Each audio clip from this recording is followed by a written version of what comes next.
Sehingga terus Indonesia bilang ditambahi Ahlus Sunnah wal Jamaah An-Nahdiyah, yang kira-kira mungkin Gus Yofur dan kawan-kawan nambahin Nusantara gitu.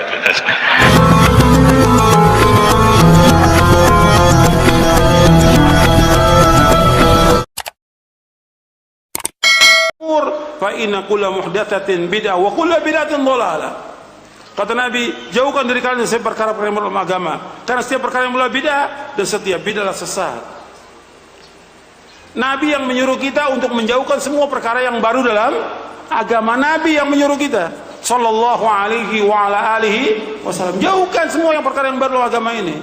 Karena Nabi mengatakan setiap yang baru dalam agama adalah bid'ah, setiap bid'ah adalah sesat. Nabi yang mengatakan semua bid'ah sesat. Siapa yang mengatakan?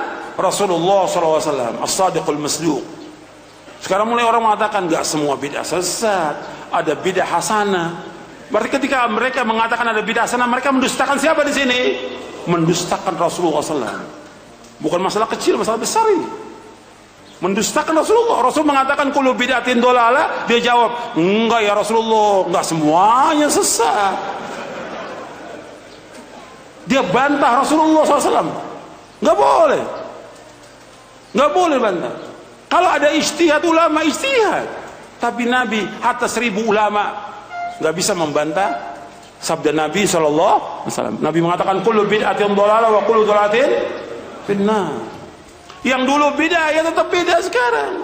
Enggak bisa jadi hasanah. Nabi enggak pernah mengadakan, jangan diadakan. Agama sempurna, tinggal kita laksanakan apa yang Nabi perintahkan. Yang diperintahkan belum bisa dilaksanakan oleh mereka. Mereka melakukan perbuatan yang bid'ah. Yang bid'ah ini akan membawa kepada apa? Kepada neraka. Karena Nabi mengatakan kullu bid'atin dhalalah wa kullu dhalalatin finnar. Ketika orang berbuat bid'ah, kita nggak langsung mengatakan orang itu sesat. Tidak. Perbuatan bid'ahnya sesat, nggak langsung orang itu katakan ini sesat. Enggak, kita nggak menuduh orangnya. Karena orang mengatakan ini ustaz suka menyesatkan. Lalu saya bawakan hadis Nabi menyesatkan. Yang menyesatkan ini siapa? Rasulullah mengatakan kullu bid'atin dhalalah wa kullu dhalalatin finnar. Rasul mengatakan demikian. Kita hanya menyampaikan. Ketika orang itu bersikeras dengan pendapat dan terus melakukan bid'ah, ya betul dia sesat. Dia udah tahu nih penjelasan dalil, dia tahu hadis Nabi, tetap dia nggak mau. Dia tahu dalilnya, dia tolak dengan perbuatannya. Makanya kata Allah apa? Falamma zagu azagallahu qulubahum. Wallahu yahdil qawmal fasiqin. Tatkala mereka sudah sesat, berpaling, kami biarkan dia sesat. Allah nggak akan tunjuki orang-orang yang fasik. Ini firman Allah. Ini semuanya dalil. Yang saya bawakan dalil, bukan pendapat saya, bukan dalil. Kalau mau pendapat banyak ini, saya bisa bawakan pendapatnya Syekh Muhammad bin Shalih Al-Utsaimin atau Imam Syatibi. Bagaimana mudaratnya bid'ah itu bukan satu, puluhan. Bahayanya bid'ah itu puluhan. Di antaranya menuduh Nabi apa? Khianat. Seperti perkataan siapa? Imam Malik. Imam Malik mengatakan seperti yang dikutip oleh Imam Asy-Syatibi dalam kitabnya Al-I'tisam. Kitab Al-I'tisam ini ditahqiq oleh Syekh Salim Al-Hilali, ditahqiq juga oleh Syekh Masyhur. Yang paling lengkap itu yang ditahqiq oleh Syekh Masyhur Hasan Salman. Imam Syatibi mengatakan, kata Imam Syatibi, dia menukil perkataan Imam Malik. Ini perkataannya Imam Malik, dimasukkan dalam kitab Al-I'tisam. Kata Imam Malik ini, man ibtada'a fil islami bid'atan yaraha hasanatan faqad za'ama anna Muhammadan sallallahu alaihi wasallam khana ar-risalah. Fa inna Allah yaqul al-yawma akmaltu lakum dinakum wa atmamtu alaykum ni'mati wa raditu lakumul islam dina. Fama lam yakun yawma idzin dina fala yakunu al-yawma dina. Untuk bisa cek perkataan Imam Malik ini dalam kitab Al-I'tisam lil Imam Asy-Syatibi. Kata Imam Malik rahimahullah, barang siapa mengadakan satu perbuatan bid'ah di dalam agama Islam ini, maka dia yang Nabi nggak adakan, yang dia anggap baik, man ibtada'a fil Islam bid'atan yara hasanatan. Barang siapa mengadakan satu bid'ah dalam agama Islam, yang dia anggap bid'ah itu bid'ah yang baik. Istilah di sekarang ini bid'ah apa? Bid'ah hasanah. Maka orang itu telah menuduh Nabi Muhammad khianat.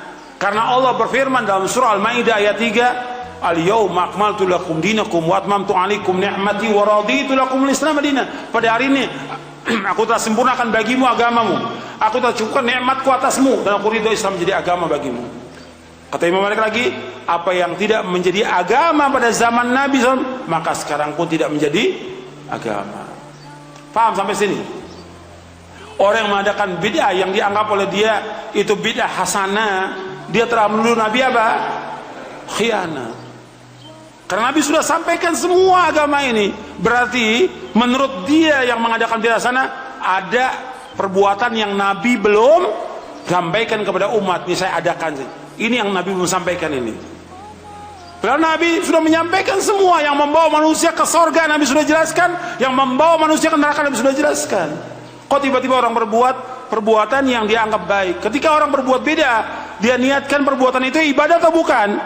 Ibadah, dia ingin dapat ganjaran, ingin mendekati kepada Allah.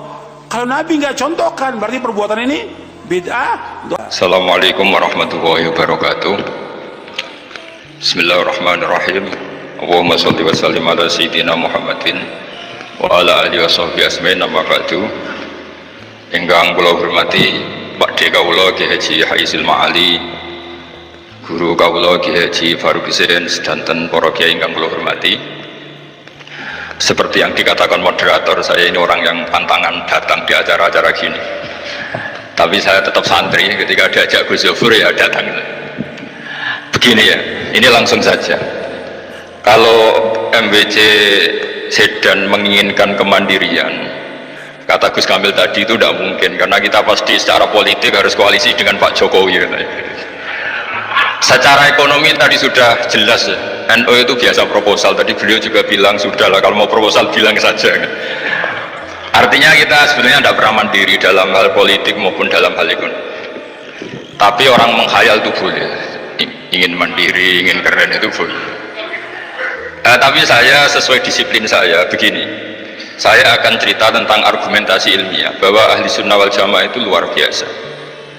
Saya di Jogja berteman banyak para profesor, para doktor, termasuk akademisi sosial yang mungkin pernah di mana-mana. Pernah tanya saya begini, Bapak, kenapa Anda baca kitabnya referensinya luas kok tetap NU katanya.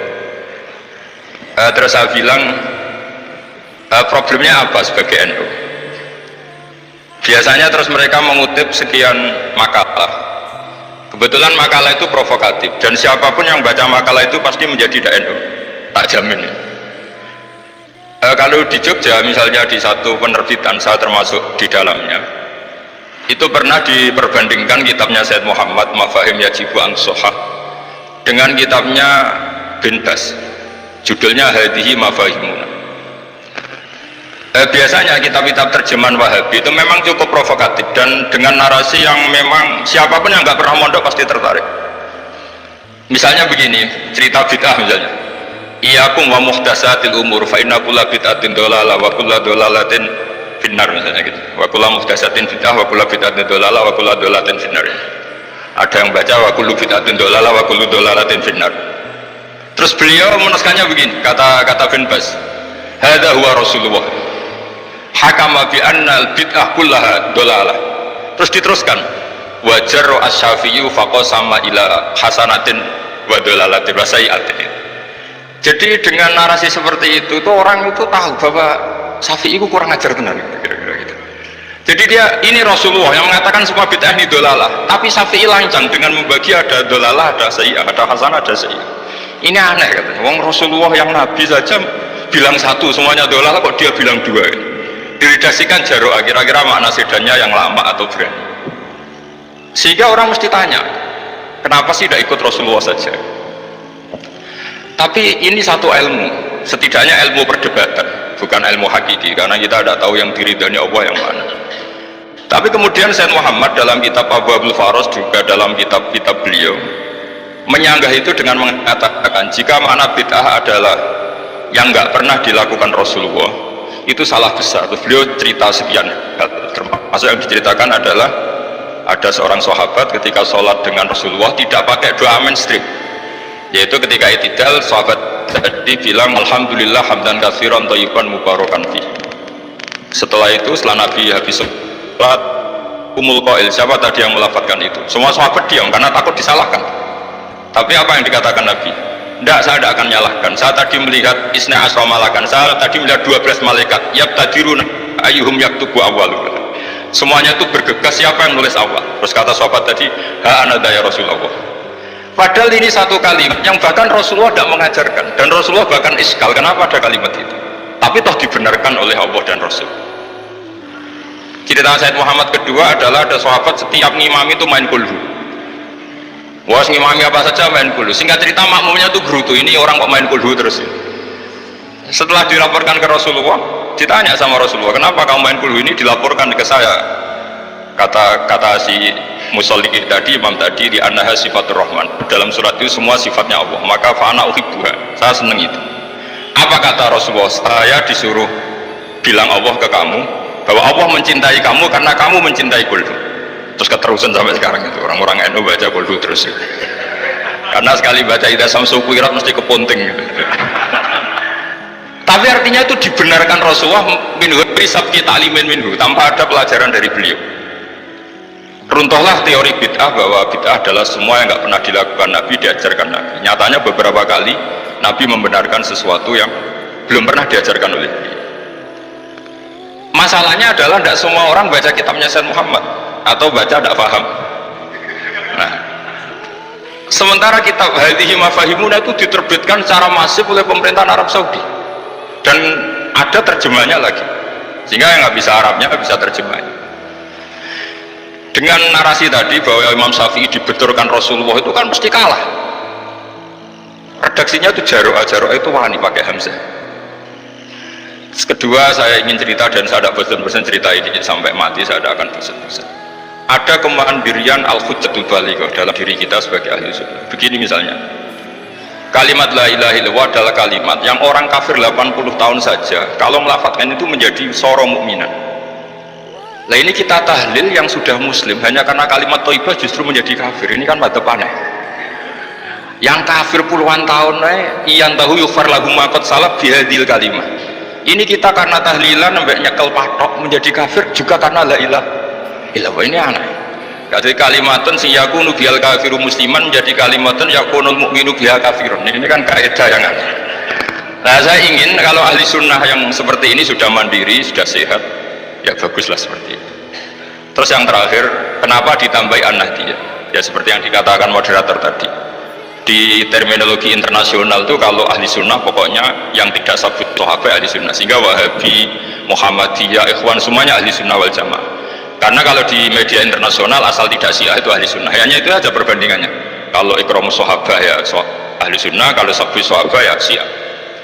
Problemnya adalah kita tidak ikut kelompok besar ahli sunnah yang mainstream di internasional karena mereka anti wasilah, anti tahlil, sehingga terus Indonesia bilang ditambahi ahli sunnah wal jamaah an-nahdiyah yang kira-kira mungkin Gus Zofur dan kawan-kawan Nabi Nusantara. Nah nanti ini bagiannya Gus Zofur, saya kira demikian. Assalamualaikum warahmatullahi wabarakatuh.